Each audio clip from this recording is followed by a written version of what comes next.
is Jay. Use they, them pronouns.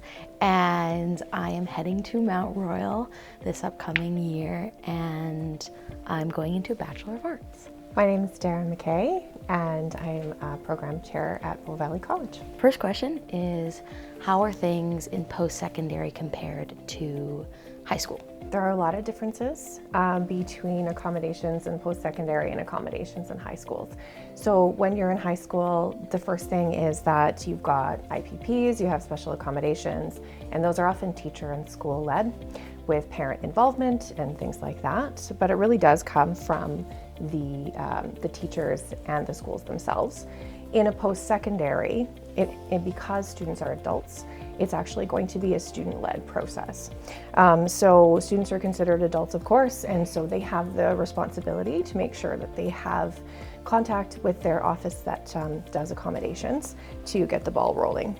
Parents are not involved in the process, and most of the time your professors or instructors are not involved in the process either. So it is really on the student to access those supports. Because you're an adult, you're going to want to contact the accessibility office at your school first to get the ball rolling. And then what they'll do is ask for supporting documents, IPPs previous, and any kind of diagnoses that you might have. And it's your responsibility to make sure that those things happen. Then it is on the student to make sure that they're communicating with their professors and instructors to give them all of the information about their accommodations. Post-secondary institutions have a duty to accommodate. So there's no questions asked. I have an accommodation. This is a valid thing. You have to do it. And so what will happen is then the professors and instructors will work with you to make sure that you're being accommodated appropriately.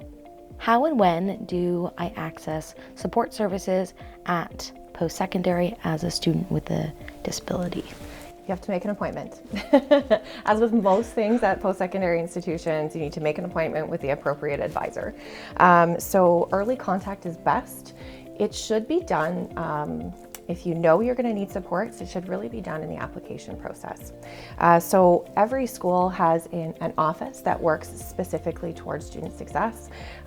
It could be disability services, accessibility services, student success services, something like that, depending on what the institution is. So you want to contact them right away. So if you do that within your application process or at the very beginning of your first term, my advice would be to do it as early as possible because those folks do have a lot of students that they have to see. So getting in there early would be a great idea. Will my existing IPP, IEP, or LST be recognized, and will accommodations outlined in it continue? That's a really good question. So IPPs are considered supporting documents. So IPPs are very specific to your high school that you came from. So your accessibility office or disability office is going to co-create with you a new plan, and those IPPs are considered supporting documents. Those accommodations can differ at a post-secondary level.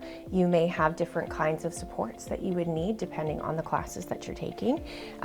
They may or may not offer the same kinds of supports that your high school will.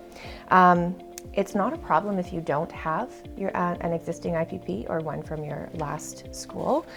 There might be some parts of it that weren't as effective or that won't be as applicable to your post-secondary class.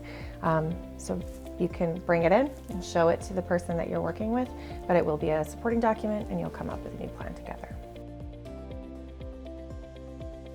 My main takeaway from this is that you should start early, the process very, very early.